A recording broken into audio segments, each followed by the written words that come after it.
रात के 11 बजे थे। अर्जुन उस पुराने बंद पड़े थिएटर के सामने खड़ा था, जिसका पता उसे मिस्टर खन्ना के रिकॉर्ड और बुद्ध मूर्ति के कोड A77 से मिला था। थिएटर की इमारत जर्जर थी, पर बेसमेंट से धीमी मंत्रमुग्ध करने वाली संगीत की आवाज़ आ रही थी। यह जगह खौफ से भरी थी, अंधेरी, पुरानी और रहस्यमय। यह किसी भी धोखाधड़ी के नेटवर्क का गुप्त ठिकाना हो सकता था। अर्जुन ने पिछली बुद्ध की शिक्षा याद की। भय, राग और द्वेष से मुक्ति पाने के लिए हमें उनका सामना करना होगा। वह अब माया के मोह से मुक्त हो चुका था, लेकिन अब उसे अपने बदनाम होने और असफलता के डर पर विजय पानी थी। वह दरवाज़ा तोड़कर अंदर नहीं गया। उसने देखा कि बैकडोर पर एक छोटा डिजिटल लॉक लगा था। अर्जुन ने अपनी IT विशेषज्ञता का उपयोग किया और पुराने सर्वर की त्रुटियों का फ़ायदा उठाकर लॉक को बाईपास कर दिया। अर्जुन बेसमेंट के गलियारों से गुजरा। हॉल के केंद्र में एक पुराना रंगमंच था, जहां रोशनी केवल एक सिंहासन जैसी कुर्सी पर पड़ रही थी। कुर्सी पर एक व्यक्ति बैठा था, गहरे काले कपड़ों में। उसके चेहरे पर साया था, पर उसकी आंखें अर्जुन को भेदती हुई लग रही थीं। द गुरु। उसके आसपास अर्जुन ने कुछ और लड़कियों को देखा, बिल्कुल माया और मीरा जैसी, सुंदर, शांत, पर उनकी आंखों में एक अजीब सी खालीपन थी। वे सभी एक जैसे कपड़े पहने एक ही अनाकर्षक भाव के साथ खड़ी थीं। द गुरु गहरी आवाज में, स्वागत है अर्जुन, मुझे पता था कि तुम आओगे, तुम बहुत आसक्त थे। अर्जुन ने देखा, सामने एक बड़ी स्क्रीन पर उसका प्रोजेक्ट अर्जुन वाला बही खाता चल रहा था। अर्जुन क्रोध को दबाते हुए, तुम कौन हो और तुम ये सब क्यों कर रहे हो? तुम इन लड़कियों को क्यों इस्तेमाल कर रहे हो? द गुरु हंसते हुए, इस्तेमाल? यह परिवर्तन है। ये लड़कियां इस दुनिया के सबसे बड़े सत्य को सीख रही हैं। आसक्ति ही कमजोरी है। हम आसक्ति पैदा करते हैं, फिर उसे तोड़ते हैं और उस टूटन से संपत्ति बनाते हैं। मैंने इन सबको सिखाया कि प्यार एक भावनात्मक हथियार है, जिससे वे सबसे शक्तिशाली लोगों को भी नियंत्रित कर सकती हैं। वे धोखा नहीं दे रही हैं, वे सिर्फ व्यापार कर रही हैं। तभी भीड़ में से एक आकृति आगे आई। यह माया थी। माया भावहीन। तुम समझते क्यों नहीं अर्जुन? जब तक तुम प्यार, वफादारी या किसी भी रिश्ते के मोह में हो, तुम कमज़ोर हो। मैंने तुम्हें बचाया, तुम्हारे पैसे लेकर, तुम्हारा दिल तोड़कर। अब तुम विमोह हो। माया की बातें सुनकर अर्जुन को खौफ हुआ। माया ने उसे बदनाम किया, उसका इस्तेमाल किया, लेकिन अब वह खुद को तर्कसंगत साबित कर रही थी। अर्जुन ने गहरी सांस ली। उसका गुस्सा शांत हुआ। उसे बुद्ध का चौथा आर्य सत्य याद आया। दुख से मुक्ति का मार्ग है। अष्टांगिक मार्ग बुद्ध ने सिखाया कि अंधेरे का जवाब और अंधेरा नहीं, बल्कि प्रज्ञा है।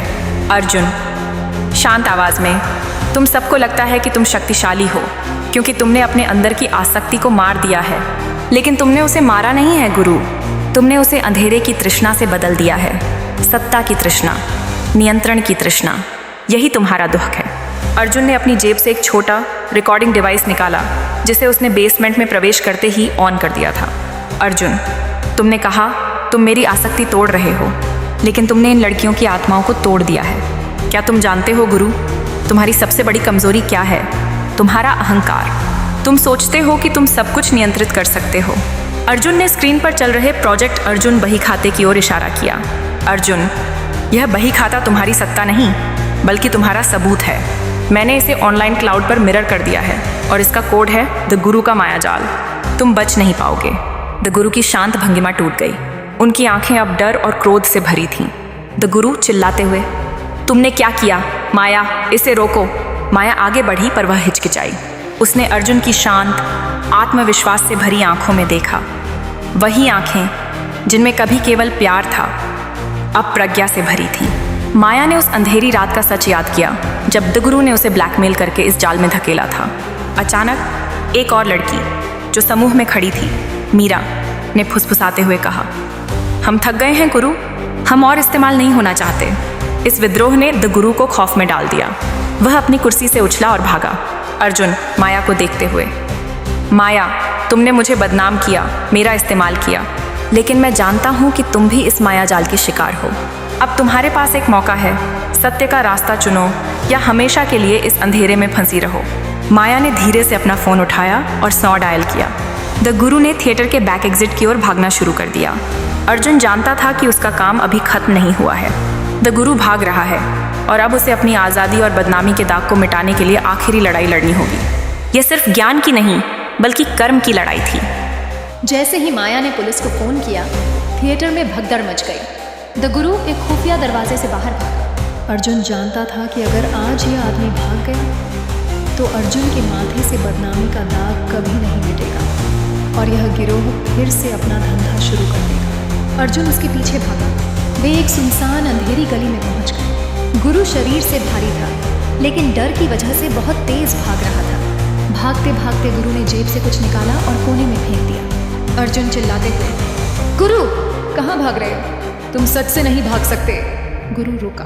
उसने पीछे मुड़कर अर्जुन को देखा। उसकी आंखों में अब मौत का डर था। यह डर पुलिस का नहीं, बल्कि अपने ही झूठ के जाल में फंसने का था। द गुरु सांस फूलते हुए, मैं तुझे नहीं छोड़ूंगा अर्जुन। तुझे इतना बदनाम करूंगा कि तू मुंह दिखाने लायक नहीं रहेगा। मेरा कोई कुछ नहीं बिगाड़ सकता। अर्जुन समझ गया कि गुरु का असली मकसद सिर्फ लोगों को इस्तेमाल करना नहीं था, बल्कि उन्हें अंदर से इतना कमज़ोर और अपाहिज बना देना था ताकि वो खुद उन पर राज कर सके और अपनी पावर की भूख मिटा सके। गुरु ने अचानक अपने चेहरे पर एक कपड़ा बांधा और अर्जुन की तरफ दौड़ा। वो अर्जुन को मारने आ रहा था। जब गुरु पास आया तो अर्जुन ने कोई हाथापाई नहीं की। उसने एक पल के लिए आंखें बंद की। उसे बुद्ध की सबसे गहरी बात याद आई, सब कुछ खाली है। यहाँ मेरा कुछ नहीं है, न मेरा शरीर, न मेरा नाम, न मेरा पैसा, और न ही ये बदनाम। ये सब मैं नहीं हूँ। अर्जुन को लगा कि अगर वो गुस्से में गुरु को मारेगा तो इसका मतलब वो अभी भी बदले के चक्कर में फंसा है। जैसे ही गुरु ने मुक्का मारने के लिए हाथ उठाया, अर्जुन फुर्ती से एक कदम पीछे हट गया। उसने गुरु को हाथ भी नहीं लगाया। गुरु अपनी ही रफ्तार में था। वो रुक नहीं पाया और गली के मोड़ पर लगी लोहे की पुरानी रेलिंग से जोर से टकराया। रेलिंग टूट गई और गुरु मुंह के बल नीचे गिर पड़ा। उसके हाथ से उसका महंगा और सीक्रेट फोन फिसलकर अर्जुन के पैरों में आ गिरा। अर्जुन ने फोन उठाया। उसमें माया, मीरा, खन्ना साहब और न जाने कितने लोगों के नाम और ब्लैकमेल करने वाली रिकॉर्डिंग थी। यही थी असली जीत। अर्जुन ने उसे ताकत से नहीं, बल्कि अपने दिमाग और शांति से हराया था। पुलिस की गाड़ियों की आवाज़ पास आ रही थी। अर्जुन ने गुरु को पकड़कर वहीं बिठा दिया। गुरु अब हार मान चुका था। उसका सारा घमंड टूट गया था। अर्जुन ने वो सीक्रेट फ़ोन माया की तरफ उछाला, जो गली के कोने पर खड़ी कांप रही थी। अर्जुन शांत आवाज़ में, माया तुम अब आज़ाद हो। इसमें वो सारे सबूत हैं जो तुम्हें इस बदनामी और दलदल से बाहर निकाल सकते हैं। माया ने फ़ोन उठाया। उसके चेहरे पर अब डर नहीं, बल्कि पछतावा था। थोड़ी देर में पुलिस आ गई। अर्जुन ने गुरु को पुलिस के हवाले कर दिया और सारे सबूत, डायरी, रिकॉर्डिंग, फ़ोन सौंप दिए। मिस्टर खन्ना भी मिल गए, जो डर के मारे छिपे हुए थे। 2 हफ्ते बीत गए। गुरु और उसका पूरा गैंग खत्म हो गया। टीवी और अखबारों में खबर छपी कि कैसे द गुरु लड़कियों को इमोशनल करके लोगों को ठगता था। अर्जुन पर लगे सारे बदनामी के दाग धुल गए। अब वो बेदाग थे। अर्जुन अपने पुराने घर में बैठा था। उसने अपनी बड़ी कॉर्पोरेट नौकरी छोड़ दी थी। तभी माया का फ़ोन आया। माया रोती हुई आवाज़ में, अर्जुन मैंने तुम्हें बर्बाद किया और तुमने मेरी जान बचाई। अर्जुन तुमने मुझे बर्बाद नहीं किया माया, तुमने मेरा भ्रम तोड़ा। तुमने मुझे सच दिखाया। तुम भी मजबूरी में फंसी थी। अब तुम आज़ाद हो। अर्जुन ने फ़ोन काट दिया। उसे अब किसी से बदला नहीं लेना था। उसका काम पूरा हो चुका था। उसने सिर्फ खुद को नहीं, बल्कि कई लोगों को उस जालिम गुरु से बचाया था। अर्जुन ने अपनी दादी की वो पुरानी बुद्ध मूर्ति उठाई। अर्जुन खुद से, रिश्ते, पैसा, प्यार, बदनामी, ये सब आज कल नहीं रहेंगे। असली डर तब लगता है जब हम इन चीज़ों को मेरा मान लेते हैं। जब हम समझ जाते हैं कि मैं कुछ भी नहीं हूँ, तो फिर कोई हमें दुखी नहीं कर सकता, कोई हमें ठग नहीं सकता। अर्जुन अब उसी पहाड़ पर बैठा है जहाँ वो पहले गया था। महंगी कार नहीं है, साधारण कपड़े हैं। वो अब बुद्ध की सीख के साथ जी रहा है, एक नई जिंदगी, जहाँ वो लोगों को धोखे से नहीं, बल्कि मोह से बचने का रास्ता दिखाएगा।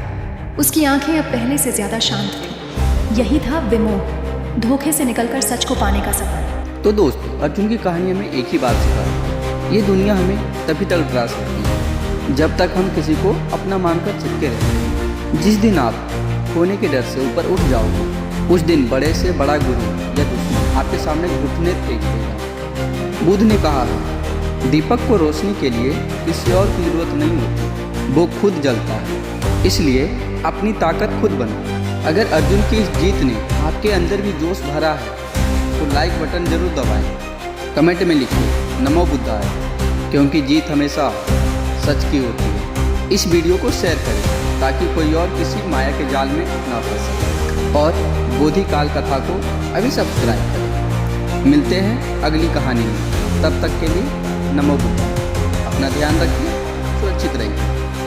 जय हिंद।